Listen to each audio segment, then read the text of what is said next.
So now moving on to item 14, Greater Christchurch Partnership and Urban Growth Partnership Memoranda of Agreement.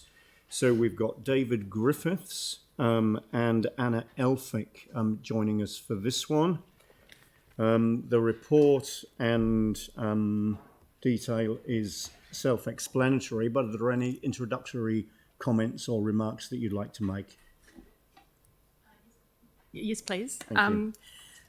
So the report before you is to seek approval for the for two memorandums of agreement, the Urban Growth Partnership and the updated Greater Christchurch Partnership Committee memorandums of agreement.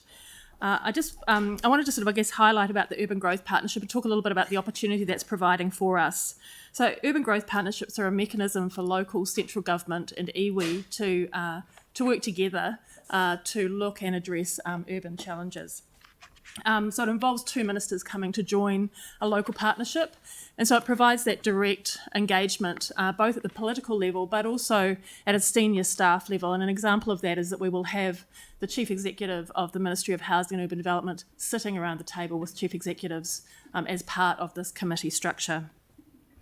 It provides an opportunity for two-way dialogue. So this is not about central government directing to us. This is very much about Greater Christchurch having the opportunity to talk about and articulate the issues and challenges that are facing us as a sub-region, as an urban area, and to be able to have that conversation about how that those challenges and issues can be addressed, the implications for national policy reform and the context within that, and how we can work together and leverage the joint investment of local and central government to take forward the sort of plans that we have for the future of the urban area. In terms of where we are in the process, Selwyn District Council and Canterbury Health Board have both approved the memorandums of agreement, and they are going through the other partners of GCP at the moment. Mana Whenua have confirmed that they are also comfortable and happy and very supportive of this agreement as well. Just quickly on the GCP memorandum of agreement update. I guess the two key things I wanted to highlight in there is that we have worked really closely with Mana Whenua to have a much stronger articulation of our commitment to Te Tiriti o Waitangi, and also to articulate and recognise Ngāi Tahu's rangatiratanga over its takiwā. And the other piece within the GCP MOI update is the transfer and recognition of that transfer of those public transport strategic functions over to the GCP committee. Thank you. Great, thank you very much. David, anything further? No, nothing further from me, thanks. All right, thank you. So moving to any questions on this now. Yanni. Thanks. In the Auckland's Urban Growth Partnership terms of reference, it said that the joint program was looking to support new amended policies, legislation and tools, and it talked about non-regulatory and regulatory. I know in our agenda we've been told basically that this group has to be consistent with the national policy statement. So although I hear you say this is supposed to be a collaboration and a partnership, it seems very much like this is telling us what has to be done by government and that we have to do it. So that's particularly clause, the clause that's over. I'll just bring it up. That's 9.3V, ensure integrated planning of land use, housing infrastructure, including alignment with government policy, such as the MPS on urban development. So I guess I'm just really interested in how this is a partnership and a collaboration when we've expressed significant concern at that MPS, and we've got unique circumstances because of the earthquake and our region, that has to be put in. So can we remove that clause? I mean, I've got an amendment to do just that, because when we first got briefed on this, we were told that we couldn't look at regulatory things, but it seems clear that other councils have been able to. I guess our approach on this is that as you know, we have provided feedback on the MPS when it was being developed, and we have probably some concerns with the way the MPS reads as it's come out now. but the national policy statement is something that we're required to follow, and we've got a program of work underway with our partners to follow that statement. So that work is underway. We are required. It's a national policy statement from the government, and we are required to follow it. So it shouldn't be surprising to see that in this agreement. How is this a partnership and a collaboration if we have to simply follow what government's telling us to do? Well, I don't think, and Anna might want to jump in as well, but this is about us working with the Crown, but there will always be things that come from government that require councils or other entities to undertake actions. That's the nature of central and local government. So, sorry, can this partnership look at regulatory changes to get the benefit for our region? There's nothing to preclude this partnership talking about those things at all. And I guess the point about this is that this is an opportunity which has existed for other urban areas for a number of months, in some cases years, in the context of Auckland. We haven't had this opportunity either at a council level or at a partnership level to have this direct dialogue with ministers. This provides us with that opportunity. The impression we have, is that when we talk to central government, there is still a lot of misunderstanding about the context of Greater Christchurch, and we see this as a really significant step forward in being able to better articulate directly at a political and at a senior level around the context for Greater Christchurch, and be better able to inform national policy going forward than we have in the past, where we haven't been around the table in the same way. So this is an opportunity for us to have that dialogue and to have a more meaningful conversation. The other question I had is, obviously this is to do with affordable housing. That's one of the key focuses. Obviously that's been a bit of a weakness since the UDS was put in place in 2007, where effectively we saw the priority, even though it was a priority action, the action has been incredibly slow and pretty much missed every deadline or milestone that's been set. What's going to change about this to make sure that affordable housing and social housing are seen as priorities? So firstly, I think that we do need to acknowledge that that the recommendation that came out of the Our Space about building a social and affordable housing action plan, we have not delivered to the deadlines that were set within that. Having said that, I guess there's two things on that. One is that work is well underway with intensity now, and we have a working group of all of the councils plus other stakeholders working together on developing that action plan. The second, and so we're expecting advice to go to the committee on that in November, and we're seeking and looking at whether we can get partner council briefings in place in December to provide you with advice on where that work is at. The second thing is that we have seen already the benefit of the closer relationship we have with HUD through this work. So we have on that working group 2 HUD officials who are specifically involved in housing. One in the community housing space, and the second one in the intermediate housing market, which is where the sort of low income household, low rental market. So that they are sitting alongside us as they are developing policy in that area. We also have Kāinga Ora around the table in that working group. So we're just seeing that the opportunity for closer involvement through that already, I guess. I guess the other piece around that is that in the context of the spatial plan work that we've also got underway as part of this partnership, this with central government, is much stronger focus on how the urban form impacts on wellbeing, and making sure that we are much better at measuring and evaluating how our decisions around planning are going to impact on things like affordable housing across the spectrum. And part of doing this social and affordable housing work and concentrating on that right now is to make sure that we can inform that spatial plan work and make sure that we're using the planning tools that are available to us to improve the provision of affordable housing and social housing. We did bring a paper to this council on the 29th of July also outlining the focus of the Greater Christchurch Partnership and the steps we're taking in terms of the actions that came out of the FDS.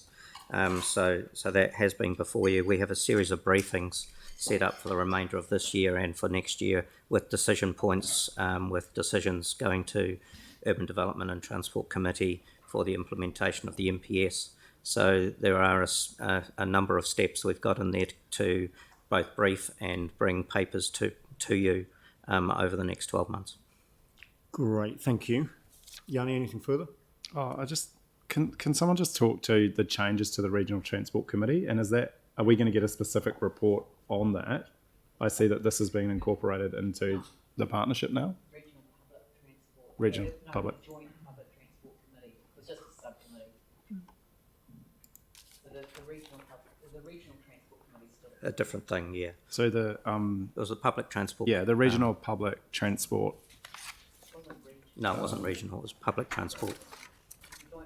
Yeah. Right. So that's going to this group, and then they'll choose the priorities for funding. No. No. It's Misunderstand So it's the Greater Christchurch Public Transport Joint Committee. That's been deleted, and that's going into this new committee. No, it's going in. It's The part of the existing Greater committee. Christchurch Partnership Committee, so Yeah. part of the local committee. Yep, So Leanne. what's the role of us within Could I be, I'll just take a comment through from the Leanne on chair, this as it well. might be helpful Yeah. because clearly Councillor Johansson has kind of forgotten the strategic approach that we set up. We don't control public transport, so we set up an arrangement with Waimakariri and Selwyn and ECAN so that we could collaborate with them essentially around the development of the public transport plan. Once that task was done, there was no real reason for us to be there because the real relationship for us as a city sits with ECAN and what we can achieve in that regard. And so, I mean, Mike's probably even better to describe that as me. But the regional transport body, which does the regional transport plan, Mike's our representative on that, and it continues to exist. So all the second document does here is make the amendments to an existing MOU that we have to cater for a new committee. So really the focus is on the new committee and the relationship with central government. Yeah, but I guess what I'm interested to understand is, given that public transport has the biggest impact on us as a city, both from revenue raised and services provided, why would we not have a citywide public transport strategy that informed it? Like when I read through this change or the terms of reference or whatever you want to call it, it feels very much like as a city we kind of lose some opportunity to have our own public transport plan, and that this group basically gets to determine where the money's going. No, it doesn't. ECAN does. Do you not understand So the process? we have a huge public transport budget. We had ECAN. acceleration funding that was provided that we were told Which is why would be we- decided as by you the might PT business recall, case. I'm sorry, not Mr. us. Chair. As Councillor Johansson has clearly forgotten, we actually did not delegate any decision making to that committee over our infrastructure decisions. So that committee simply provided an input into the planning processes for ECAN. So that's all it did. It was briefed on the work that we were doing, but it was not a decision maker. We made a decision not to transfer any responsibility to that committee for decision making. So as these future reports that you've referred to and the updates come back to Mike's committee, Yes. clearly it's going to be important to articulate very clearly roles, responsibilities, influences, where decisions are made, and so on, so that there is no scope for any misunderstanding about where those roles and responsibilities lie. Absolutely. So sorry, who determines the allocation of the acceleration fund for PT, for public transport? So the acceleration fund that we got from government, there's a public transport component. Who determines how that gets prioritised and spent? So all of the Can we just get an answer from Anna first? Well, she may not know. No. All right. It's It was transport. Is it us as a city council? Okay, there are clearly some questions coming up here that are Completely out of order. out of scope for the substantive matters that we're agreeing today. yeah. I mean, it almost It's right strikes me. here and on it's- read one page 7.5. Okay, so have you got a so can you ask a specific question? And if there are people in the room that can answer it, we'll get the answer. What and I'm if trying there to are understand not, then is we'll get an answer outside of the governance? meeting. What Yanni, specific question. What are you asking? what is our governance input into? What page? It's page 175. What is our governance input into the spend on public transport in Greater Christchurch? So is that a In terms of question our- that in terms staff of are our able budget, to answer? right? I can answer it to some degree, which is that the transfer of those functions from the Public Transport Committee to the Greater Christchurch Partnership Committee doesn't change the ability of any of the partners to make decisions. It hasn't changed any mandate, rights, obligations. The same members are sitting around the table. Waka Kotahi is obviously a key member of that. So those conversations at a governance level and a staff level are happening in exactly the same way as they were previously. In item B, could we not put, and this is on page 175, XB, where it says develop the Greater Christchurch component of the Regional Public Transport Plan and recommend to the Canterbury Regional Council for approval, could we not put a step in there that it would come back to the partner councils before it's submitted to ECAN? Because what happened last time is we tried to move amendments and we got told it's out of order, all the work's been done, you can't move amendments to the PT business case. So we didn't get any opportunity. Sorry, the PT business case is not this. No, It was from this. You are completely Same. off track. yeah. There really is a need, I think, for information to be provided outside of this meeting on the detail of the way that all of this works, because, you know, what I've just heard leads me to a point where, you know, I mean, this isn't the opportunity to reinvent the whole thing. No, all I'm We're asking one is for signatory PT. to a document with that a we number have- of partners. We cannot unilaterally change that on the back of this meeting. No, and it doesn't But change. generally, It doesn't what- change this council's opportunity to have input in these things on their own right. Yeah, and you remember what happened at the meeting where we couldn't. Okay, can we avoid all this talking across the table? Yanni, if you've got specific questions for staff, if you can please ask them. So if my staff understanding- can't answer them in this meeting, we'll get So with answers outside of the so with meeting. I missed what David just said. what would generally happen is if they were working on something, they would bring that to the partner councils for approval before it was submitted or ratified. So do. all I'm trying to understand in terms of PT is that's not really clear under B. That might be the practice that would happen in reality, and all I'm asking is just for some clarity around that. Those of you won't remember that Christchurch used to have its own Metro PT plan. Who are addressing? Are you asking a So- question to staff? No, I'm just telling you what Telling you me. asked for clarification. Can you please ask a question to staff? Could you please ask a question to staff? So will the Greater Christchurch component of the Regional Public Transport Plan come to us as a partner council before it's submitted to ECAN for approval? Chair, can I just make a suggestion? We're getting into quite complex sort of We are situation indeed. around decision making around public transport. Can I suggest that we bring back to the council, probably in a workshop briefing, some details on how public transport decisions are made, because there's different elements to public transport. There's services and then there's infrastructure. And it's all sort of, you know, different councils have different responsibilities. So can I suggest that that's a way forward, just to create some clarity here? And clearly there is, you know, there are different levels of knowledge around our table about the way this works. Some people are very close to it because, you know, they sit on this committee. And there are others who clearly, you know, there's a requirement for some information so that everybody's got the same degree of knowledge, put it that way. All right, so let's do that. That would be good. All right, are there any further questions for staff on the matter which is in front of us today? Jimmy. Thank you. One question is regarding to these two memorandum agreement, whether covered like across the different territorial authority, like a discipline review, or have considered labeling council, you know, those kind of environment or transport the concern issue, etc. For instance, like all council, all discipline review, maybe, you know, we specific area, we are heavy industrial area, but neighborhood council, they are new subdivision residential area. So create all those kind of reverse the environment effect.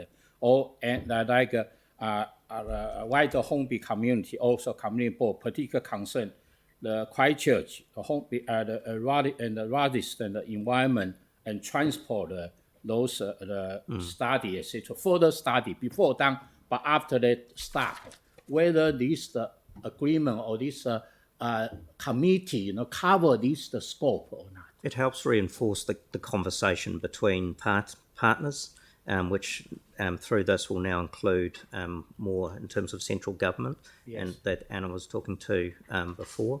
Okay. So it gives us, I guess, a greater opportunity to have those conversations about how we do our planning within our own districts and how that interacts with each other. And that's part of the work that we're doing with the Greater Christchurch Spatial Planning work. Okay. And this agreement, by identifying both with the existing partners and the additional central government partners, it allows us to have quite a robust and meaningful conversation at both a governance and at a staffing level. Okay, that's a high level strategic dialogue. Yeah, but if a community, whether they are eligible to make the deputation, bring to this joint committee or not? Yeah, so well, Anna can probably talk to in terms of deputations to the committee, but there are opportunities to do that, absolutely. Okay. And there will also be methods of engagement with our communities as we go through the development of our spatial planning work. So there will be engagement opportunities too. Yes. Do you want to expand on that? Okay. Yes, that's correct. We've got alongside the spatial plan, which is being developed over, particularly over the next 9 months, there is going to be opportunities for the public to engage directly in that process. Okay. Yeah. Thank you, Chair. Okay, that's my question. Thank you. Further questions? Aaron. I'm happy to move in addition that Yanni's added to the committee because he's the one that has the most concerns around what's going on here. Can he be added? You'd have to replace one of the existing ones. Yeah. Do you? Would you have to take someone off? Yeah, there's 3 members. I had assumed that if there were going to be any discussions about changing the membership, that would have been raised prior to the meeting so that it could be done Certainly respectfully. with the members of it. Yeah. Okay. Membership would be outside of this. Yeah, exactly. Yeah. But although the public 6C is meetings, appointing and those. Any councillor can come along. Yeah. And many of the ECAN councillors do come on a regular basis, but I don't always see colleagues there. Yeah, he came once. All right. Are there any further questions? No further questions. All right. Is there any debate on this? Oh, it's been moved and has it been moved and seconded? I'm happy to move it. Leanne will move. Do we have a seconder? Tim, you'll second? All right. So moved by Leanne, seconded by Tim. Is there any debate on this? Yanni. Oh. Just wanted to move 3 amendments. That the council requests that improved urban design and increased protection for trees and versatile soils be added as priorities to the Urban Growth Partnership. 2, that the council request removal of clause 9.3v. And 3, that the council note concern at the lack of progress on the Greater Christchurch Social and Affordable Housing Action Plan and request that the GCP give higher priority to it being signed off and actioned. So have we got those written somewhere? I've just sent them through to David. Because I think In a second. all well and good that you're verbalising them, but I think we need to see what's been proposed so that we can see whether there's, first of all, a seconder for them. Any of them?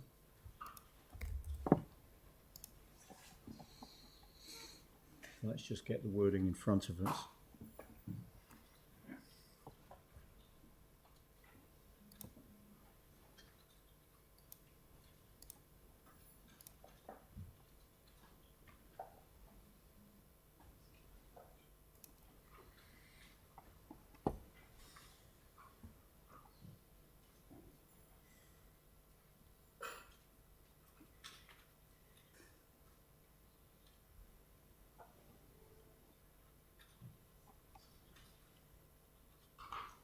So the idea here, Yanni, would be that we approve the agreements, but then put these requests alongside approval.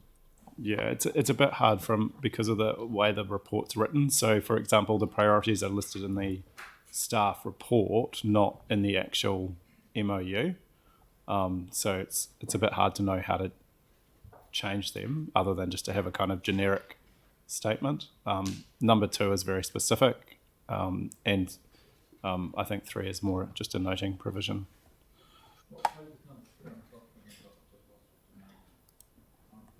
(9.3)(v). Which page is that on? 60, I think. 9.3)(v). Yeah, I think it's Ensure integrated 175. planning of land use, housing and infrastructure, including alignment with government policies such as the NPS on urban development and advancing opportunities to implement new urban development tools. So removing 9v would be don't. Sorry, I can't find it. Where? It's on page 160. 160. 60, yeah. It's the last of the 9.3 clauses, just before 9.4. So if this were to carry, what you would be requesting would be that we don't ensure integrated planning of the land use, housing and infrastructure, including alignment with government policy such as the NPS on urban development. So what you're saying is that you remove the requirement to ensure that. Well, it That's just what you're remains requesting. silent on it. I Yep. can't find it. Where are we? It's page 160. So this is about 2/3 of the way down page 160 in our agenda, page 9 of the agreement.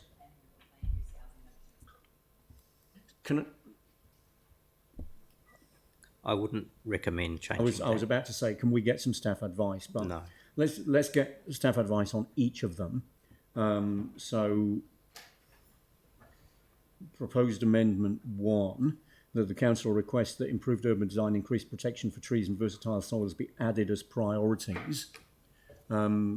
Is that able to be done within the context of the agreement?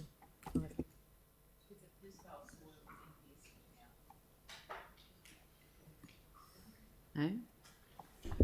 Chair, if it's all right with you, I'd like to ask you to adjourn for 5 minutes so I can have a conversation with my colleagues and staff, because obviously these amendments haven't been notified to us, so we need to Indeed. discuss them. Yep. I'm feeling that we need some advice on them, before anybody could decide whether they even wanted to second one of these amendments. There's advice that we would need.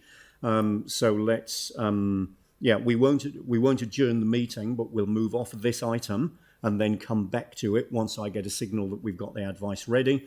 If that was after the morning tea break, then that would would be give you a better. bit of time to do it. It would be Yep. better. All right, so let's come back to this item after morning tea. On that one, can we just get also just really clear advice on whether we actually can amend it? Because I would have thought it's binary yes or no.